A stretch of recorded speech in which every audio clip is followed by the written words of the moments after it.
Vale, Carlos, pues si te parece, vamos a ir arrancando, ¿vale? Así no nos comemos los tiempos, tenemos una horita, hago una pequeña introducción y como avanzábamos un poco antes, conforme os ibais conectando, daremos 10 minutillos al final para luego preguntas, curiosidades, inquietudes sobre la materia, ¿vale?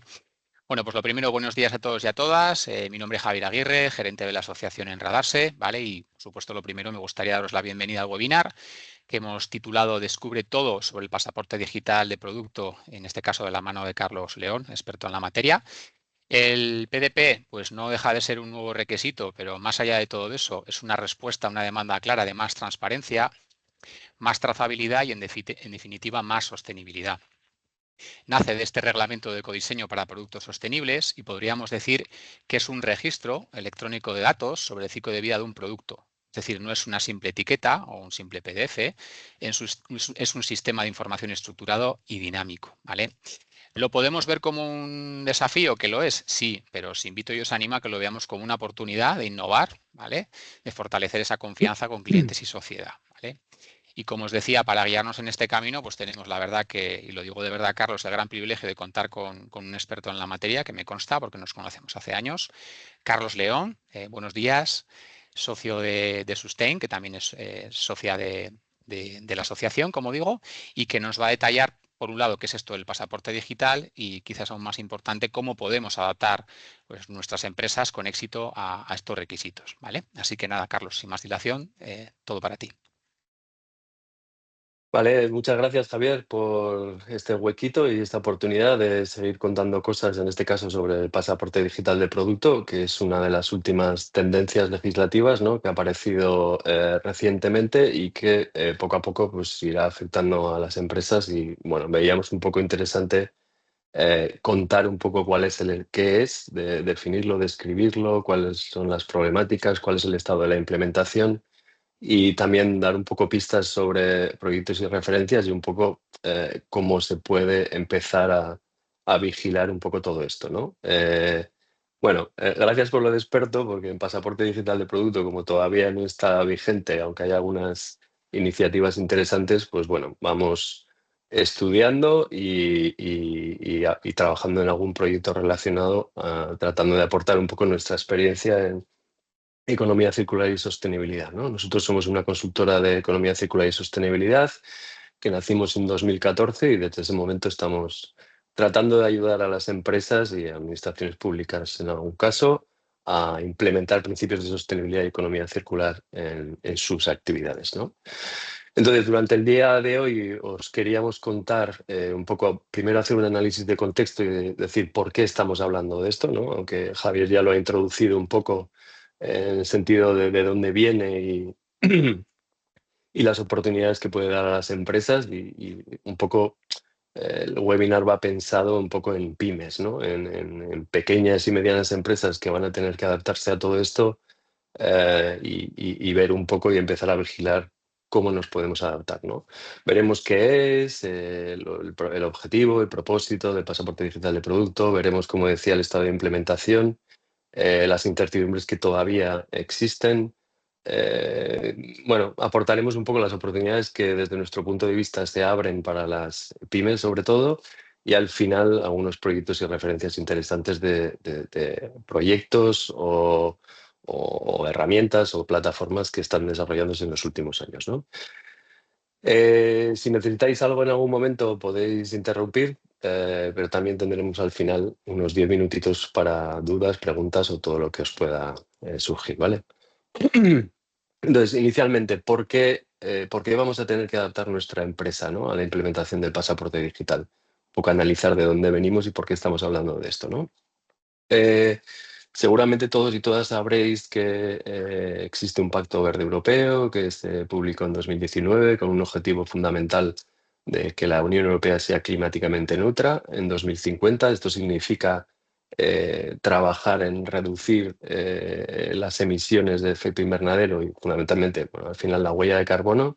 Y esto, de alguna manera, lidera un montón de estrategias, políticas públicas y tendencias legislativas en diferentes sectores, porque esto es digamos, un plan marco, ¿no?, que afecta a diferentes sectores de actividad y es un poco, desde este momento es desde el que se empiezan a desarrollar estrategias y directivas más específicas, ¿no?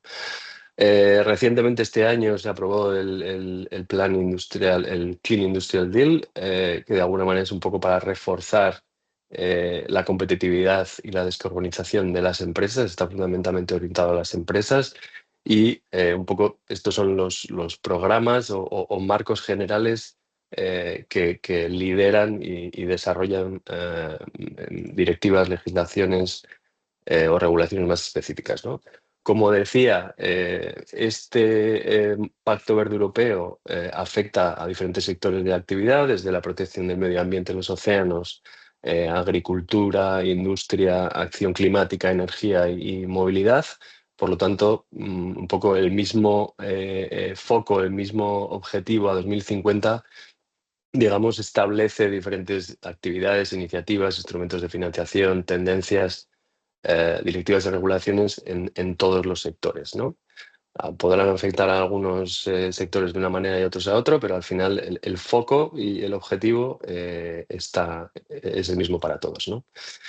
Dentro del plan del Pacto Verde Europeo, una de las cosas importantes y a partir del cual se derivan las directivas o regulaciones relacionadas con el pasaporte digital de producto es el Plan de Acción de Economía Circular, ¿no? La primera versión se publicó en Europa en 2015. En ese momento ya se empezaba a identificar cuáles eran las líneas de acción principales, desde diseño, desde materias primas secundarias, contenidos reciclados, mejorar la gestión de residuos. Y en 2020 se actualizó para alinearlo un poquito más a este Pacto Verde Europeo, ¿no? Aquí el objetivo fundamental es trabajar desde el diseño de los productos e integrar los principios de economía circular y sostenibilidad y reducción de emisiones y residuos y huellas de carbono desde el diseño, ¿no? Bueno, todos sabemos que podemos desarrollar acciones para gestionar mejor los residuos al final del túnel, ¿no? En el ciclo de vida de un producto, pero si no trabajamos en diseñar mejor los productos que salen al mercado cada día, pues al final seguiremos aumentando la montaña de residuos y los impactos ambientales, ¿no? Una de las cosas importantes aquí es que se identificaron cadenas de valor clave en los cuales introducir requisitos de ecodiseño, de diseño sostenible de una manera más prioritaria, y aquí estábamos hablando, se identificaron la electrónica y las TICs, baterías y vehículos, envases, embalajes, textiles, plásticos, construcción y edificación y alimentación y agua, ¿no? Entonces, bueno, aparte de otras acciones paralelas, ¿no? Para mitigar el cambio climático, de impulso de instrumentos de innovación y tratar de poner a la ciudadanía también en el medio, hacer llegar la circularidad a este agente o a este grupo de interés. Una de las cosas fundamentales que se derivan de este plan es la regulación de ecodiseño de productos sostenibles, ¿no? Esta regulación, bueno, hablábamos de economía circular, perdón, y bueno, todos sabemos que, digamos, el esfuerzo de la Unión Europea desde el 2015 es tratar de transitar a un modelo de economía circular en el cual, desde el momento en el que extraemos, utilizamos materiales que se extraen en el planeta, tratemos de evaluar cuáles son los impactos ambientales y equilibrar el capital natural y tratar de sustituir recursos no renovables por renovables o materiales de menor impacto, ¿no? La segunda parte es que una vez que diseñamos los productos, que tratemos de que esos materiales se mantengan en los sistemas productivos la mayor parte del tiempo posible y que tratemos de fomentar que haya diferentes tipos de recirculaciones, desde el mantenimiento, la distribución, la extensión de vida, la reutilización, renovación, refabricación y reciclaje con el objeto de ganar eficiencia en el uso de recursos y materias primas, ¿no? Como sabéis, Europa pues, no es el campeón mundial de tener recursos. De hecho, la mayoría de las materias primas y recursos pues, los tenemos que comprar fuera y eso hace que lastre un poco la competitividad de las empresas, ¿no? Y que estemos sujetos a riesgos geopolíticos de, bueno, pues ahora sube el coste de la energía o las materias primas, etcétera, etcétera, ¿no? Y otra de las cosas fundamentales y relacionado un poco también con lo que estamos hablando hoy es que desde el diseño tenemos que pensar en eliminar o reducir los residuos y tratar de reducir o eliminar, en un ideal, las emisiones de gases de efecto invernadero y otros impactos ambientales, y dentro de las emisiones, pues el parámetro fundamental es la huella de carbono, ¿no? Volviendo un poco a la regulación de ecodiseño para productos sostenibles, esta regulación se aprobó en 2024 y ya se viene trabajando en ecodiseño desde principios del año 2000, pero sobre todo en aparatos relacionados con la energía. Bueno, hasta ese momento, bueno, se hicieron diferentes actuaciones, pero sobre todo en aparatos relacionados con la energía, como los aparatos de consumo doméstico, ¿no? Televisores, frigoríficos, lavadoras, lavavajillas, y de ahí pues surgió un poco el tema de la etiqueta de eficiencia energética, ¿no? En los aparatos domésticos. Después de ese proceso, se quiso dar una vuelta de tuerca a cómo integrar el ecodiseño en diferentes sectores o diferentes tipos de productos y surgió esta regulación aprobada, como digo, en 2024, ¿no? De momento es una regulación marco que establece unos requisitos de ecodiseño generales que luego tendrán que ser aterrizados a los diferentes tipos o categorías de producto o sectores, ¿vale? Pero sí que ya nos está dando una pista de por dónde van a ir los tiros de cómo tenemos que diseñar nuestros productos en el futuro, ¿no? Y vamos a tener que diseñar pensando en en la durabilidad, en la reparación, facilidad de mantenimiento, renovación. Claro, hay algunos productos que aplica esto y a otros no tanto. Que utilicemos tanto la energía como las materias primas de una manera más eficiente, que favorezcamos todas estas recirculaciones que comentaba, ¿no? Y que los productos se puedan desmontar, que se puedan renovar, que se puedan reciclar. Y una cosa importante es que no sé hasta qué punto será obligatorio o no, y eso veremos en el detalle de los requisitos en cada tipo de producto, que tengamos que calcular el impacto ambiental, los impactos ambientales a lo largo del ciclo de vida de los productos, incluidos sus huellas, ¿no? Fundamentalmente su huella de carbono y su huella ambiental. Hay otros aspectos adicionales que en algunos casos el mercado ya te lo está pidiendo, ¿no? O en algunas regulaciones o estándares específicos para incorporar contenido reciclado en los productos y, por supuesto, pues ahondar en tratar de prevenir y reducir los residuos, incluidos los de envases desde el diseño, ¿no? Como digo, esto se aprobó en 2024. Antes de hacer esta regulación, se hizo un análisis de a qué tipos de productos tendríamos que, o la Comisión Europea tendría que priorizar ese aterrizaje de requisitos, ¿no? Y se hizo una distinción entre productos de uso final o domésticos y productos intermedios, que les llaman, pero bueno, son los materiales que utilizamos en la mayor parte de productos que desarrollamos, vendemos y utilizamos, ¿no? Como metales, plásticos, papel, cartón, vidrio. Se hizo un ejercicio para analizar dentro de esas dos subcategorías cuáles eran los tipos de producto en los cuales, como decía, se tenía que priorizar esta implementación de requisitos, ¿no? Y en productos intermedios, aquí vemos, por ejemplo, las categorías un poco que se analizaron, como los aceros y materiales ferrosos, metales no ferrosos, aluminios, químicos, plásticos, papel y vidrio. Y dentro de los productos de consumo o uso final, pues aparecían como más importantes pues, los textiles, el mobiliario, los neumáticos, detergentes, químicos e incluso juguetes, ¿no? Entonces, con esta, digamos, visibilidad es como se va a llevar a cabo un poco el aterrizaje de estos requisitos marco que define la regulación a diferentes tipos de producto.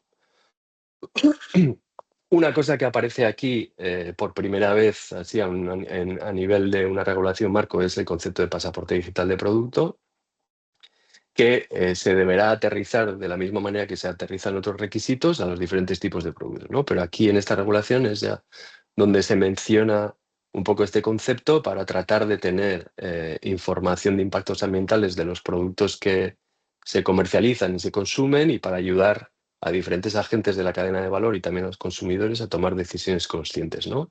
Decisiones informadas y que tengan una evidencia más o menos científica de que lo que estás comprando pues, tiene ciertos impactos ambientales y que tiene, de alguna manera, ciertas posibilidades de reparar, renovar, reciclar. Y con esto el objetivo también es que los sistemas de gestión de residuos o gestión del fin de vida de los productos tengan mucha más información para que los procesos de recuperación, valorización, reciclaje sean mucho más eficientes y dejemos de llevar residuos a los vertederos, ¿no?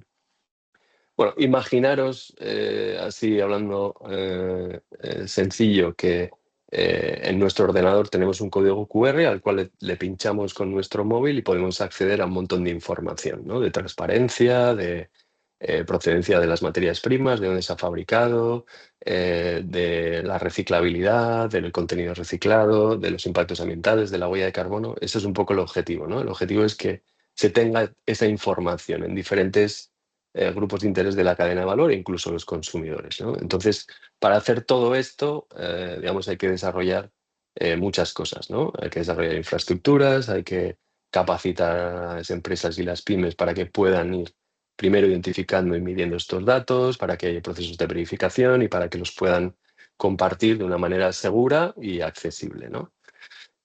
Em, Eso es un poco de dónde venimos, ¿no? Entonces, ¿qué es esto del pasaporte digital de producto, ¿no? Y bueno, lo más sencillo es ir a la definición de la regulación de ecodiseño y te dice que, un poco técnica, es un conjunto de datos específicos en formato digital sobre un producto concreto al que se puede acceder por medios electrónicos, mediante un soporte de datos, ¿no? Esta es un poco la definición y explicado de una manera más de andar por casa, es un poco lo que os comentaba, ¿no?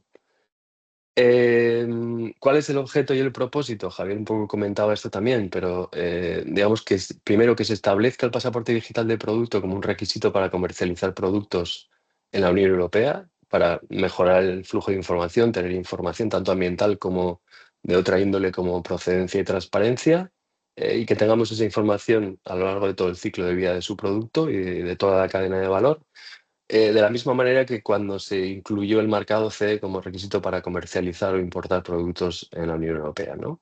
Obviamente todo esto va a mejorar la trazabilidad y transparencia de los productos, diferentes tipos de datos, y pues facilita que el ciclo de vida de los productos pues, sea más sostenible, ¿no? Si tienes que reportar ciertos datos y te empiezas a comparar con la competencia y estos datos pueden servir para ayudar a un comprador que puede ser una empresa o a un consumidor a tomar una decisión consciente, perdón, y tratar de comprar algo que tenga un impacto menor o que se pueda reciclar mejor, pues bueno, esto va a facilitar un poco que poco a poco se vayan diseñando los productos de una manera más sostenible, desde el punto de vista ambiental estamos hablando aquí, y más orientado a la economía circular, ¿no?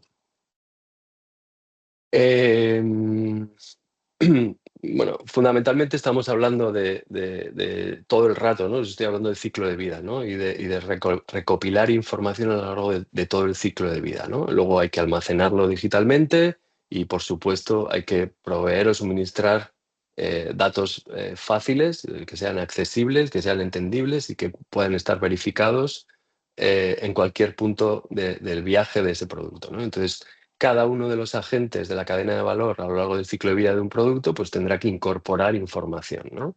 Si yo soy un fabricante de un componente y ese componente se va a utilizar en un ordenador, pues yo tendré que aportar la información que me pida las reglas de categoría de producto determinadas que aporte en mi punto, ¿no? Después, esa información de mi componente será accesible por el fabricante del ordenador que irá incorporando o accediendo a toda la información de los diferentes componentes, ¿no? Así, si vamos haciendo un viaje por el ciclo de vida, cada uno de los agentes de la cadena de valor que toquen el producto, o ya sea fabricación, ya sea transporte, distribución, utilización, reparación, en principio tendrá que ir aportando información. No es solo para que el fabricante de un componente aporte información, el fabricante de un producto, sino que también otros agentes que, digamos, gestionan el producto en alguna parte del ciclo de vida, también, en principio, tendrán que ir aportando información a unas bases de datos que recopilarán toda la información y al cuales te conectarás cuando pinches con el móvil ese código QR que comentábamos antes, ¿no? Os voy a hablar un poco de en qué momento estamos, en qué estado está la implementación del pasaporte digital del producto. Bueno, como os decía, aunque se venía hablando un poquito antes de qué era esto del pasaporte digital de producto y en algunos sectores como la construcción, eh, ya se hablaba de pasaporte de materiales, pero fundamentalmente en algunos proyectos de investigación o algunas empresas un poco muy concienciadas para ir desarrollando estos temas, es en el primer momento en la regulación de ecodiseño donde aparece, ¿no? Entonces, la idea es que este sea un dispositivo que aparezca, que vaya con el producto y que se vaya actualizando en base a las transformaciones que vaya sufriendo dicho producto, y sí que al menos se establecen unos requisitos generales, ¿no? O sea, tiene que ir vinculado como identificador único a un producto, tiene que estar presente físicamente en el envase, en la documentación, en el propio, en el propio producto. Tiene que cumplir una serie de normativas respecto a tecnología de la información, sobre todo para garantizar la seguridad de los datos, la interoperabilidad, la intercambiabilidad y la accesibilidad. Y luego el acceso a esa información estará regulada en cada acto delegado. Un acto delegado es que al final para un sector concreto, un tipo de categoría concreto, habrá una regulación específica, ¿no? Y sí que se podrá diferenciar, y en principio se diferenciará el acceso que puede tener un agente dentro de la cadena de valor, un fabricante de un producto, que la que pueda tener el consumidor, ¿no? Pero como digo, eso vendrá regulado en cada acto o regulación específica aplicable a cada tipo de producto, ¿no? Em, Luego, los requisitos específicos, ya tenemos los requisitos generales un poco marcados en la regulación, pero los requisitos específicos se definirán, como decía, en actos delegados independientes, ¿no? De momento, que esté vigente, solo hay uno, que está incluido en la directiva de baterías, que ya ha empezado a trabajar en cómo definir los requisitos específicos respectivo a datos, tecnología del soporte, intercambiabilidad, accesibilidad, que ya se empieza a trabajar dentro del desarrollo e implementación de esa directiva de baterías. Y todos estos actos delegados van a necesitar un trabajo, ¿no? Una hoja de ruta de cómo aterrizar todos estos requisitos generales a requisitos específicos, ¿no? Justo este año se ha publicado el plan de trabajo de ecodiseño, que marca un poco los plazos y los productos prioritarios en los cuales se va a aterrizar todo esto, y los productos prioritarios en los cuales se definirán actos delegados, es decir, regulaciones específicas entre el 26 y el 27, son los textiles, el mobiliario, materiales metálicos, neumáticos y productos automotrices, productos químicos como detergentes, pinturas, lubricantes, productos relacionados con la energía, que ya en algún caso ya tienen alguna regulación de ecodiseño, y lo que se está trabajando es en actualizar esa regulación, y luego productos de electrónica, ¿no? Se espera que esta implementación se vaya haciendo paulatinamente en la mayoría de los productos que compramos o conocemos o utilizamos, excepto categorías relacionadas con la alimentación, que de momento no están incluidas en el alcance de esta regulación de ecodiseño, ¿vale? Aquí estamos hablando de alimentación animal, de alimentación humana, que al menos desde mi forma de verlo, se irá implementando de alguna otra manera en alguna otra regulación o directiva específica aplicable a la alimentación, ¿no? Em, entonces, ahora mismo tenemos unos requisitos marco aprobados en 2024, tanto para el ecodiseño como para el pasaporte digital, y ahora se está trabajando en aterrizar todas estas cosas, ¿no? Aquí veis un poco el timeline de hasta el 2029, sobre todo en estos productos prioritarios.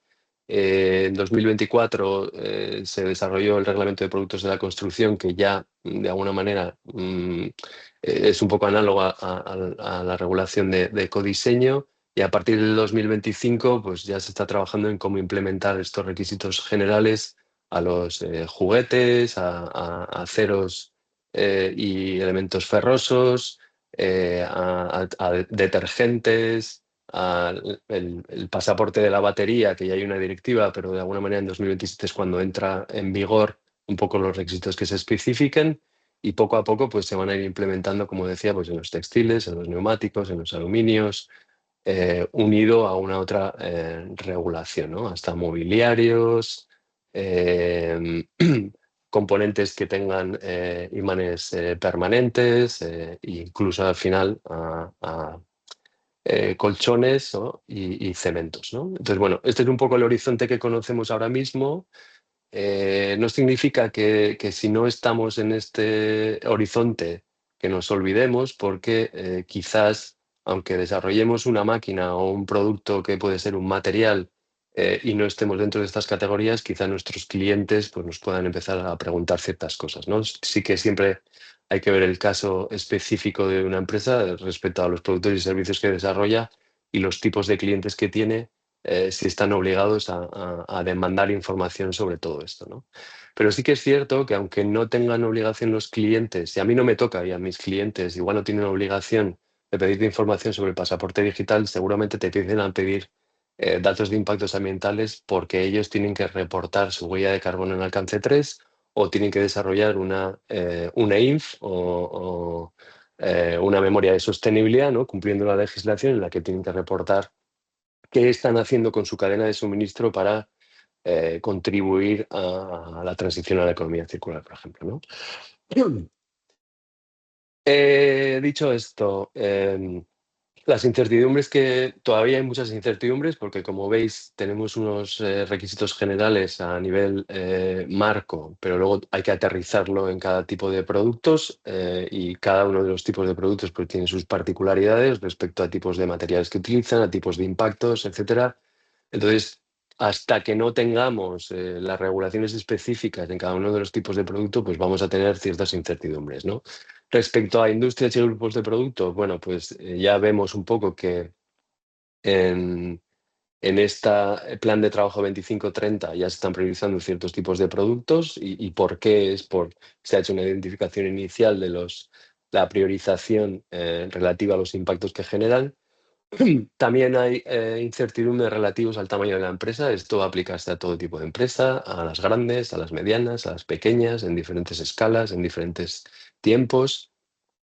Respecto al nivel de aplicación, ahora veremos un poquito a qué nivel deberían aplicarse, ¿no? Si estamos pensando en una línea de productos, un modelo de productos, a todas las referencias. También hay incertidumbres al almacenamiento de los datos, al portador de los datos, qué tipo de soporte tecnológico se tiene que utilizar y sobre todo, ¿no? Pues que cada vez es más importante garantizar la seguridad de los datos, obviamente, y la accesibilidad, ¿no? Por tratar de blindar un poco esos datos, ¿no? Respecto a qué tipos de datos, pues ya estos trabajos de aterrizaje que se están haciendo en algunos tipos de productos ya nos dan pistas de qué es lo que se va a pedir y luego cómo se gobiernan estos datos, pues también hay cierta incertidumbre, pero bueno, poco a poco se va avanzando. Si tomamos la pista de lo que se está haciendo en ciertos tipos de productos, ¿vale? Entonces, respecto al alcance, en principio, la idea es que aplique a todas las empresas que tengan que ver con un papel en la cadena de valor de un tipo de producto, el cual se está aterrizando todos estos requisitos, ¿no? Quizás se reduzca la carga administrativa para las pymes, pero en principio si yo tengo que desarrollar mi actividad pensando en una regulación de ecodiseño para productos relacionados con la energía, pues tendré que cumplir esa regulación, independientemente del tamaño, ¿no? Las grandes empresas ya tienen otras obligaciones, además de reportar sostenibilidad de acuerdo a la futura directiva de reporting en sostenibilidad o la ley de información no financiera actual, y de momento no hay ninguna especificidad para pymes, ¿vale? Respecto al nivel de aplicación, os comentaba antes que, claro, tiene que quedar claro si esto se tiene que aplicar a cada una de las referencias que salga de mi fábrica o a una partida de productos o a un modelo o una línea de productos, ¿no? Y todo esto, pues hasta que no se especifiquen los requisitos específicos o se definan los requisitos específicos para cada tipo de producto, pues no va a estar claro, ¿no? Entonces ahí hay una incertidumbre bastante importante, sobre todo respecto a la carga de trabajo y esfuerzo que va a ser necesario a la hora de recopilar esa información, organizarla y tratarla y subirla a las herramientas o bases de datos que nos pidan, ¿no? Bueno, como podéis imaginar, pues todo esto conlleva hacer un montón de cosas, ¿no? Primero hay que recolectar esos datos y para eso vamos a tener que saber qué tipo de datos vamos a tener que recolectar, organizar y posteriormente almacenarlos y subirlos a las plataformas o la nube que se defina. Y bueno, de momento, ahora veremos que algunos tipos de datos básicos se definen y algunos específicos en algún ejercicio de aterrizaje se están haciendo, pero bueno, primero hay que organizar un poco todo esto, ¿no? Luego, también está por ver esa verificación de esos datos, cómo se va a hacer, ¿no? Si se van a necesitar procesos de certificación, si van a ser de alguna manera autodeclaraciones, luego también la actualización de los datos, ¿no? ¿Qué pasa si cambio ciertas cosas de mi producto, hasta qué punto tengo que actualizar los datos, ¿no? Porque el objetivo es que, digamos, esa información que esté dentro del pasaporte digital pues se vaya actualizando. Luego hay que organizar todo el tema de almacenamiento de datos, en qué bases de datos, a través de qué sistemas, de qué tecnologías se tiene que hacer. Y luego, por supuesto, hay que trabajar en la accesibilidad de esos datos en cualquier momento y desde, de alguna manera, cualquier tipo de dispositivo, ¿no? Y la accesibilidad también de los diferentes tipos de grupos de interés en una cadena de valor, ¿no? Como decía antes, diferenciando seguramente de consumidores de agentes, de otros agentes en la cadena de valor. Vale, respecto a la tecnología de almacenamiento de datos, bueno, hay diferentes opciones planteadas inicialmente. Al menos lo que estamos viendo en algunos casos está planteando que la información que las gestionen las empresas o cada una de las empresas. En otras, por ejemplo, en el caso de las baterías, se está hablando de utilizar tecnología blockchain. Pero bueno, yo en esto no soy un experto y tendremos que ver un poco cómo se aterrizan los requisitos, ¿no? También ha habido un poco de debate en qué soporte de datos se debe utilizar, el RFID, el código de barras, NFC, QR. Bueno, parece que está ganando el tema del código QR y en la directiva de baterías al menos se está planteando esto, pero sí que hay abierto un proceso de estandarización y un trabajo de proceso de estandarización por la Comisión Europea para todos estos soportes, infraestructura y que, digamos, diferentes formatos o soportes pues, pueden ser, se puedan comunicar unos con otros, ¿no? Con las diferentes opciones, por ejemplo, de almacenamiento. Respecto a acceso y seguridad, aquí podía haber diferentes opciones de dar acceso completo a todos los grupos de interés, acceso completo a todos los tipos de datos, pero sí que parece que la idea es que haya un acceso diferenciado en función de las necesidades del grupo de interés, ¿no? No son los mismos las necesidades que puede tener un consumidor con su grado de conocimiento sobre todos estos temas que un comprador de una empresa, ¿no? Que tiene que comprar diferentes componentes, ¿no? Entonces, sí que parece que el acceso va a ser diferenciado en función de las necesidades de cada uno de los agentes de la cadena de valor. Y respecto a los requisitos de datos, ¿no? Estamos hablando de soporte, de cómo almacenarlo, de dónde subirlo, de qué tecnologías y, bueno, podéis preguntaros, bueno, ¿qué tipo de datos voy a tener que recopilar yo para subirlos, ¿no? A donde sea, ya me dirán. Al final lo importante es que sepamos qué tipo de datos vamos a tener que necesitar porque igual en algunos casos nos requiere desarrollar procesos o proyectos internos para poner ese dato, ¿no? Em, sí que hay definidos unos tipos de datos básicos que veremos ahora y sí que se está trabajando y cada vez tenemos más información de qué tipos de datos se van a necesitar para las baterías, que ya hemos hablado, materias primas críticas. Recientemente ha salido una ley europea de materias primas críticas y se quiere también trabajar en tener más transparencia y conocimiento de esas materias primas críticas o metales raros, de alguna manera. También se está avanzando en el aterrizaje en los detergentes. Hay una regulación de detergentes actualizada que ya incorpora algunos tipos de datos específicos en los juguetes, la directiva de fin de vida de vehículos y sobre todo en los productos de construcción, derivado un poco del reglamento de productos de construcción que surgió hace muy poquito, ¿no?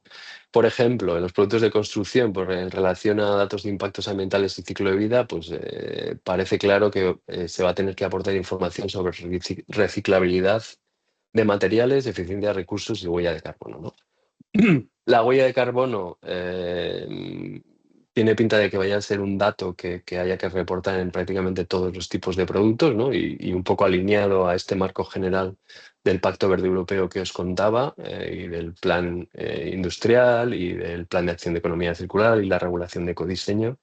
Así que, bueno, digamos que si no nos lo están pidiendo algunos clientes o en algunas licitaciones o en algunos procesos de homologación como proveedor para grandes empresas, pues bueno, es otro dato más que apunta que en algún momento tendremos que trabajar en la huella de carbono, no solo de organización, sino también de producto, ¿no? Bueno, este es un proyecto, una plataforma que ayuda a subir información y a organizar un poco el pasaporte digital de producto. Entonces, tipos de datos básicos que en principio se va a tener que generar en todos. Obviamente identificar el producto, sobre su información sobre su rendimiento cuando aplique, sustancias peligrosas, instrucciones de uso, mantenimiento, tratamiento del fin de su vida útil, que es fundamental, ¿no? Para saber cómo tenemos que gestionar los residuos al final de la vida útil de un producto. Información de sostenibilidad sobre el contenido de materiales reciclados, renovables, el tema de microplásticos aparece, a ver cómo aterriza en los diferentes tipos de productos, reparabilidad, reciclabilidad y circularidad, ¿no? Y luego en cada uno de los actos delegados o para cada uno de los tipos de productos, pues habrá que ver cómo, digamos, estos tipos básicos, en algunos casos, por ejemplo, la información de sostenibilidad se aterriza, ¿no? En el Battery Passport, hablando de baterías eléctricas, pues sí que parece que se va a tener que reportar la huella de carbono total y la intensidad de huella de carbono en función de la energía que suministran, el cómo se van a tener que gestionar los residuos de baterías y bueno, información sobre sustancias peligrosas, nivel de reciclabilidad, de materiales recuperados, etcétera, etcétera, ¿no? Pero como digo, pues cuando se definan los requisitos específicos para cada tipo de categoría de productos, pues tendremos que, bueno, tendremos que ir vigilándolo, ¿no? Como ejemplo, hablábamos antes de verificación, ¿no? Estos datos que yo identifico o que mido en mi empresa y los voy a subir a una base de datos para que sean accesibles para todo el mundo, van a tener que ser verificados o no, ¿no? Bueno, empieza a haber algunos trabajos en los cuales se están definiendo estándares o protocolos de referencia para cómo tienes que dar el dato, por ejemplo, de emisiones de gases de efecto invernadero o, por ejemplo, el porcentaje de materiales reciclados o la circularidad del material o la reciclabilidad, pero digamos son trabajos en los que se está analizando qué estándares, protocolos y si se va a necesitar una verificación o una certificación externa para todos los tipos de datos, ¿no? Que yo supongo, por lo que estoy viendo, que no se necesitará una certificación para todos los tipos de datos, pero bueno, alguna verificación sí que será necesaria, ¿no? Y bueno, respecto a la gobernanza, bueno, es un poco lo que hablábamos de la verificación, ¿no? Todavía no hay una propuesta clara, ni siquiera en las baterías, si el cálculo de huella de carbono va a ser un cálculo de huella certificado o con una autodeclaración, ¿no? Por ejemplo. Y eso es un poco la directiva, la implementación de esa directiva es lo que va más avanzado y donde podemos ver un poco las dificultades e incertidumbres reales que existen, ¿no? Bueno, yendo un poco a las baterías, ya de alguna manera la directiva que surgió, el reglamento en el 23, ya anunciaba que a partir del 1 de enero del 26 todas las baterías de cierta capacidad industriales para vehículos eléctricos con una capacidad superior a 2 kWh pues ya tienen que tener un pasaporte digital de producto, ¿no? Y bueno, nos consta un poco que de momento el tema está bastante abierto y que bueno, vamos a tener que correr o digamos que los fabricantes o suministradores en la cadena de valor de las baterías junto con los entes reguladores van a tener que correr para tratar de definir esto o igual hay algún periodo de carencia, ¿no? Bueno, aquí un poco más sobre lo que hablábamos, ¿no? Dentro de esta regulación ya se especifica un poquito más qué tipo de información vamos a tener que reportar. Ya hablábamos antes de rendimiento, durabilidad, huella de carbono y otra documentación técnica sobre rendimiento electroquímico y durabilidad, ¿no? Bueno, cosas muy específicas de la batería.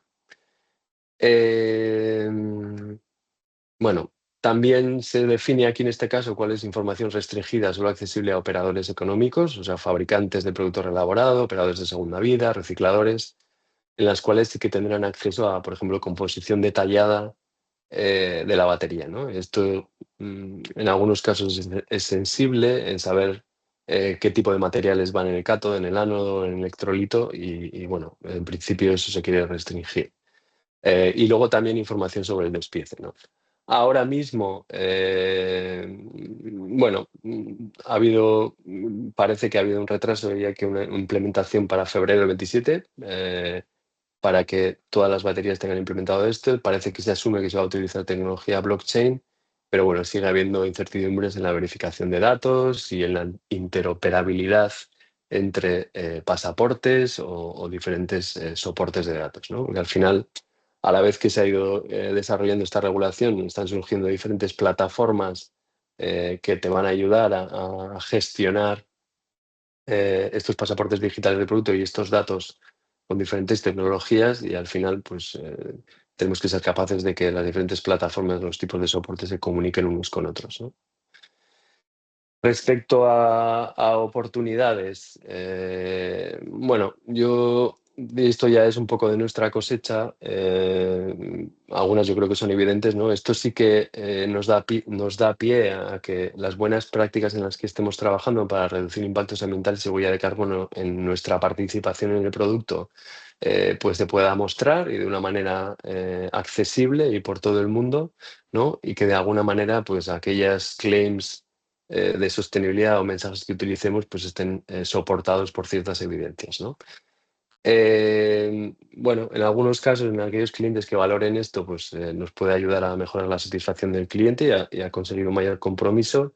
Y otro de los aspectos importantes es que yo creo que nos puede ayudar a las empresas a adaptar los procesos internos, ¿no? Sobre todo para medir que muchas veces, bueno, se miden ciertas cosas, pero tener un cuadro de mando de indicadores de sostenibilidad y circularidad, por ejemplo, pues no es una cosa común, ¿no?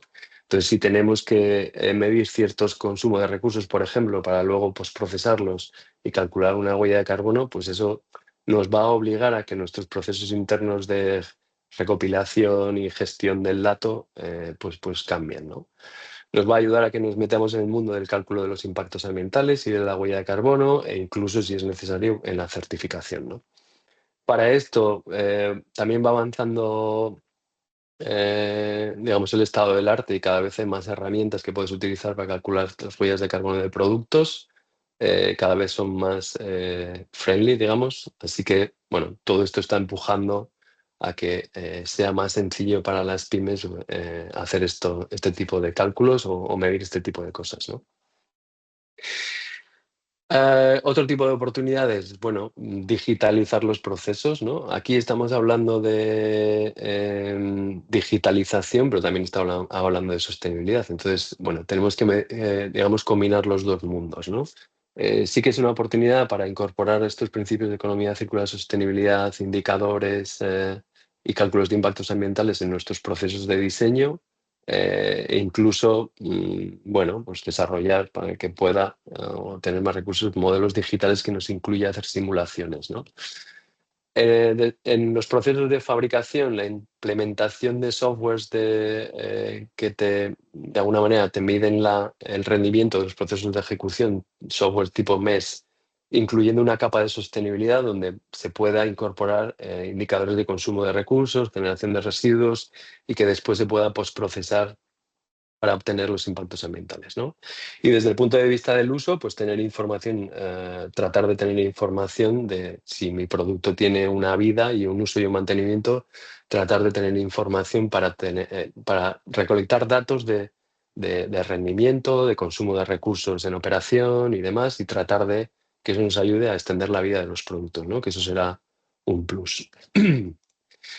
Y ya para finalizar, tenéis aquí algunos proyectos de referencia. El proyecto EDIT es un proyecto POCTEFA liderado por Vidasoa Activa en el País Vasco y con partners en el País Vasco, Navarra y Francia, que lo que está tratando de hacer es acompañar a las empresas, especialmente a las pymes, y dotarles de herramientas para que sean capaces de para ayudarles en este proceso de transformación, ¿no? Que necesitan internamente para implementar digitalización y principios de sostenibilidad para que les ayude a implantar el pasaporte digital de producto, ¿no? Este proyecto está centrado en los sectores del mobiliario, agroalimentario y textil, aunque el agroalimentario ya hemos visto que no está en la regulación, pero seguramente en algún momento, en algún tipo de regulación específica, se les pedirá prácticamente lo mismo. Y aquí un poco lo interesante es que, bueno, se ha trabajado nosotros estamos ayudando un poco de manera externa, un poco por el conocimiento de sostenibilidad que tenemos de las pymes, de cuál es el estado de las pymes, ¿no? Entonces aquí hay que unir dos mundos, que es digitalización y sostenibilidad. Por una parte hay que ser capaces de identificar ciertos datos que nos va a pedir el pasaporte digital y hacer ciertos procesos con esos datos para, por ejemplo, calcular impactos ambientales.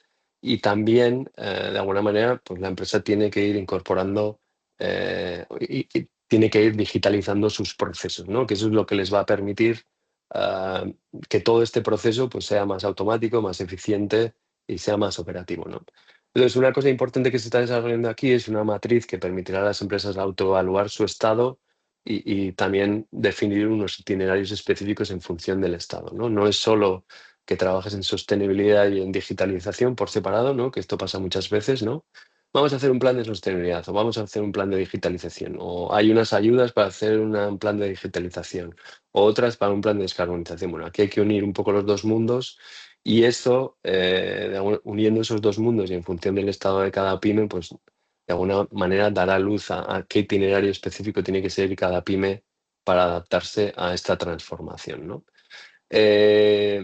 Bueno, este proyecto empezó en 2024, si no me equivoco, va a estar trabajando hasta el 2026. Yo os animo a que lo sigáis un poco porque está centrado en las pymes y un poco también centrado en las particularidades de estos sectores en el sur de Francia, en el País Vasco y en España, ¿no?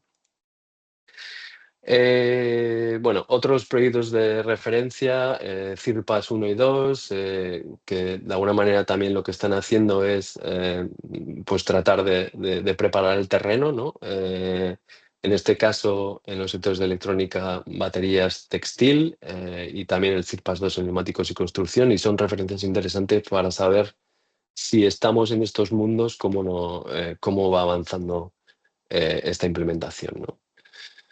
Otras iniciativas ya privadas, ¿no? Como el Open Battery Passport, que es un registro digital, de alguna manera que te ayuda a subir tus pasaportes digitales o incluso a crearlos con los datos que tú le vayas suministrando, ¿no? O sea que en las baterías, como he ido avanzando un poco antes, pues ya hay bastantes cosas desarrolladas, ¿no? En el sector del automóvil, bueno, otra iniciativa, pero es una iniciativa colaborativa entre diferentes agentes del sector del automóvil para crear un estándar de cómo hay que intercambiar los datos digitales. Bueno, si estáis en este sector, bueno, lo podéis visualizar y un poco también cómo tenemos que documentar datos reales de huella de carbono y que que puedan ser comparables dentro de la industria del automóvil, ¿no? Eh, un proyecto de investigación relacionado con el sector del mobiliario, que también el objetivo del proyecto es diseñar, desarrollar y validar un prototipo de pasaporte digital de producto dentro del sector del mueble. Es un proyecto que ya supuestamente ha acabado y aquí podéis ver cosas interesantes del sector del mobiliario. Y finalmente, en el sector de construcción, pues bueno, hay, digamos, el registro digital o el Digital Building Logbook, que ayuda un poco a digitalizar un poco todos los datos relevantes a lo largo del ciclo de vida, en este caso de un edificio, ¿no? Aquí, como os decía, ya estaba trabajando en una cosa que se llama pasaporte del material y de alguna manera pues es seguir un poquito esta iniciativa, ¿no? Porque de acuerdo al reglamento de productos de construcción, pues al final también los productos de construcción tendrán que ir incorporando este pasaporte digital de productos, ¿no? Y luego Circularize, que estaba mencionando antes, que es una plataforma blockchain que proporciona pasaportes de productos digitales en diferentes sectores, ¿no? Y bueno, aquí de alguna manera se puede ver bastantes cosas de cómo está aterrizando en el pasaporte digital en diferentes productos porque ya están desarrollando proyectos reales, ¿no? Y ya solo para finalizar, un poco las conclusiones es, bueno, tenemos una iniciativa regulatoria, ¿no? Pionera en el mundo que va a permitir y facilitar que los productos se diseñen de una manera más alineada a la economía circular y facilitar un poco la transparencia y la comparativa de datos y la accesibilidad para diferentes agentes dentro de la cadena de valor. Todavía hay bastantes incertidumbres abiertas sobre el alcance, tecnologías para la implementación y cómo se van a gestionar los datos. Tenemos algunos precedentes como el Battery Passport y los avances que se están haciendo en algunos tipos de productos, ¿no? Veíamos materias primas críticas, juguetes, productos de construcción, detergentes. Y bueno, que en estos 2 años, hasta 26 y 27, pues vamos a ver ya hojas de ruta finalizadas y con requisitos específicos para alguno de estos tipos de productos, ¿no? Y respecto a las empresas, pues un poco lo que nosotros estamos viendo es que hay que vigilar de una manera continua cómo se aterrizan estos requisitos para cada categoría de productos y obviamente en la que estemos, ¿no? Porque muchas veces igual desarrollamos un componente o un material y podemos estar en diferentes cadenas de valor y en ese caso, pues en algunas cadenas de valor por su plazo nos pueden ver ciertas cosas y en otras. Y yo creo que sí que es interesante identificar un poco el punto en el que estamos y algunos proyectos como el EDI nos puede ayudar un poco de lo que se vaya desarrollando y ver qué tendríamos que hacer para, digamos, hacer una transformación conjunta en digitalización o transición conjunta en digitalización y sostenibilidad, ¿no? Que al final tenemos que dar ciertos pasitos en ambos ámbitos para poder cumplir los requisitos que nos va a pedir todo esto, ¿no? Y eso es todo lo que teníamos por hoy. Eh, Abierto a vuestros comentarios, preguntas, dudas, sugerencias. Raúl, Hola Carlos, muchas gracias hola. por toda la información que nos has aportado. Y aunque sé que hay preguntas que no tienen todavía una respuesta, yo me estaba preguntando a lo largo de la exposición que estabas haciendo si el fabricante de un producto con el pasaporte digital tiene que mostrar la cadena de valor, entonces aparecerán los materiales que ha utilizado. Me preguntaba también su origen, quiero decir, incluso la identificación del fabricante. Por ejemplo, un producto que utiliza un perfil metálico y el pasaporte digital del producto podría mostrar la calidad, especificaciones, etcétera, y si su origen es Arcelor, me imagino, por ejemplo, o no. Pues es anónimo. O sea, ese perfil que utilice un fabricante de una estructura, el Arcelor de turno va a tener que subir esa documentación de ese perfil. Entonces, el fabricante de esa estructura será capaz de ver los datos de ese perfil, que los habrá subido el Arcelor de turno, y de alguna manera habrá ciertos agentes dentro de la cadena de valor que puedan ver esa información, el desglose de la información. ¿Vale? Imagínate que en una estructura hay 5 componentes. Uno es un perfil, otro es un hormigón, otro es un plástico y otro es una madera. Bueno, al final el fabricante de esa estructura va a tener disponible esa información. Si la legislación le pide al fabricante de la estructura que tenga el pasaporte digital de producto, él va a poder tener que consultar la información de cada uno de los componentes y será cada uno de los componenteros, por decirlo así, quien tenga que subir esa información. Al menos eso es lo que bueno, parece que se está planteando. ¿Vale? Uh-huh. Otra cosa es que la información del perfil de Arcelor esté visible para el consumidor o el usuario de esa estructura, ¿vale? Entonces ahí sí que puede que haya diferencias en cuanto a quién puede acceder a qué, ¿vale? Claro, eso se está buscando una transparencia tal que puede haber oportunidades y riesgos, ¿no? Decir, bueno, sé Sí, perfectamente que tal o cual componente incorporado en este producto pues lo incorpora mi competencia. Incluso puedo saber quién, ¿no? sí, sí. Pero no Ujú. sé si esa transparencia llega incluso hasta ahí, ¿no? El hasta dónde vamos a General, me llegar, imagino. el hasta dónde vamos a llegar, no lo sé. Por ejemplo, imagínate que estás haciendo, no sé, un frigorífico y que dentro de ese frigorífico hay un motor, ¿no? ¿Quién sube la información de ese motor? Se supone que la empresa que comercialice ese motor en Europa tiene que subir esa información. O sea, quiero decir, si es un motor que viene de China, el operador económico que está introduciendo en el mercado ese motor tendrá que subir esa información. Vas a llegar hasta la información de la carcasa del motor, las escobillas del motor, el cobre del motor. Supongo que no. ¿Vale? Entonces, Ujú.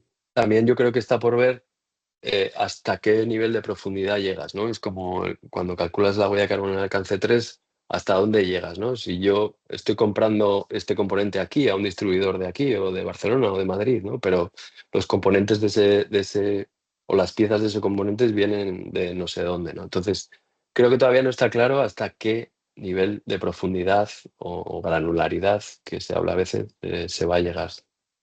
Ya, vale, gracias. Ujú. Tenemos también a Joan por ahí, Carlos. Sí. Hola, Hola, Jan. buenas tardes. Hola, bueno, primero que nada, gracias por este webinar. La verdad es que me ha generado dudas como para una hora más, pero bueno, las sintetizaré mucho porque la verdad es que ha sido bastante interesante. Pero bueno, a mí, por ejemplo, lo que sí que me ha llamado la atención es un poco digamos, cómo se puede solapar con todo el mundo de las EPDs.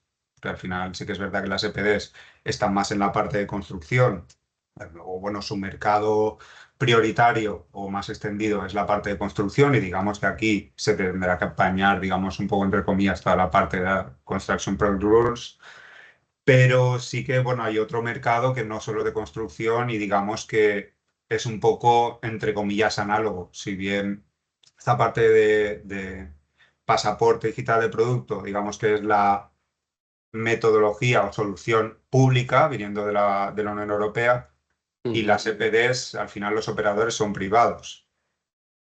Es Sí. decir, aquí no sé cómo, si se ha planteado esto, si se tiene un poco en mente o... O sea, yo creo que de momento hablábamos antes de verificación, es decir, si te piden reportar la huella de carbono de tu producto, si tú tienes una EPD, creo que es una evidencia bastante relevante como para decir, mira, la huella de carbono está de acuerdo a esta EPD que ya ha sido verificada de acuerdo a los estándares por una entidad tercera, ¿no? Entonces, yo creo que en los tipos de verificación de los datos, eso también se tiene que definir.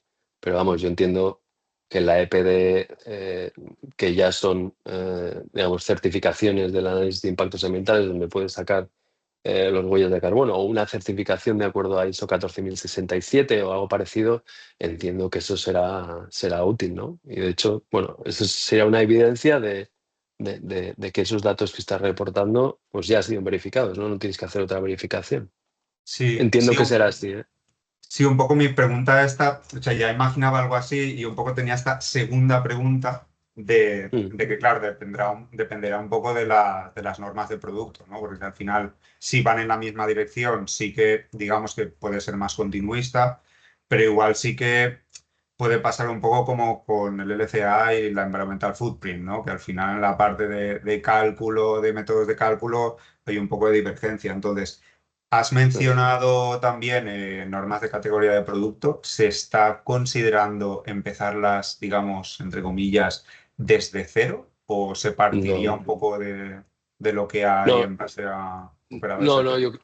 yo creo que las reglas de categoría de productos seguirán su proceso y de actualización cuando se van actualizando, pero no se está planteando, al menos que yo conozca, hacerlas desde cero. De hecho, quizás con todo esto de la regulación de ecodiseño, pues igual algunas reglas de categoría pues puedan cambiar o alguna cosa así, actualizarse, pero no, por lo que yo sé, no se está planteando que se hagan desde cero porque sería tirar un montón de trabajo que se ha hecho y costes que han invertido muchas empresas y gastado, ¿no? en hacer esto. Y yo creo que es un proceso que está bien claro y que cada vez hay más reglas de categoría de producto, cada vez hay más EPDs en diferentes sectores y creo que es una evidencia estupenda, con toda la incertidumbre que hay detrás de eso también, pero evidencia de que los cálculos se están haciendo de acuerdo a unos estándares, unas reglas de categoría de producto y verificadas por una entidad tercera, ¿no? O sea que no creo que se empiece eso desde cero, ¿no?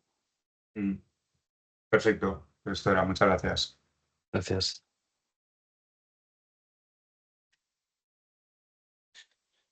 Tenemos por ahí en el chat, Carlos. Sí.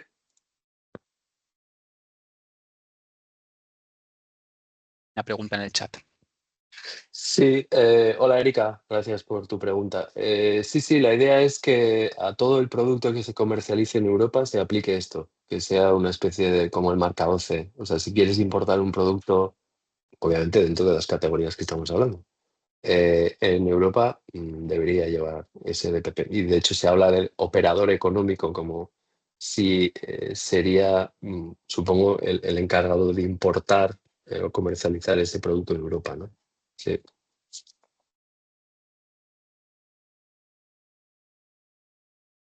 Vale, ¿alguna dudita más que tengáis? Joan, otra vez. Hola de nuevo. Sí, ya había dicho Hola. que me había generado muchas. Respecto a esta parte de las importaciones, ¿se sabe si va a haber alguna relación con la regulación SIVA? No tengo, no tengo conocimiento, no te puedo decir.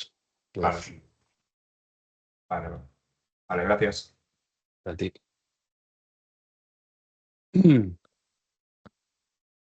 ¿Alguna más? Nos queda un minutín. Y si no, damos por concluida la sesión. Venga, pues si os parece, el contacto de Carlos lo tenéis también por LinkedIn, porque muchos de los que estáis aquí sois de LinkedIn y por ahí podéis contactar a título individual con el experto. Si queréis, a aquellos que no sois socios, que os hagamos llegar el material, nos podéis mandar un correo a la cuenta de enredarse@enredarse, ¿vale? .com, o bien directamente a través de Carlos. Y como ha dicho Carlos, esto se está grabando y se hará difusión a través de la compañía, de Sustain, y nos haremos eco desde la asociación, ¿vale?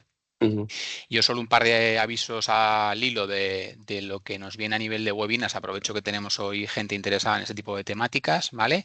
El próximo jueves 28 tenemos un webinar que va a hablar un poquito de marcos de liderazgo a través del Pacto Mundial, ¿vale? Como compromiso de futuro, pensando un poquito en lo que viene a nivel un poquito de Pacto Mundial a nivel un poco internacional y a nivel local en España, ¿vale? Y contaremos con Isabel Roser, que es un poco la encargada de estas cuestiones en el Pacto Mundial de España. Y en octubre, que aún no tenemos fecha, haremos una también con un experto en la materia, como tú, Carlos, que te lo considero, que decías antes.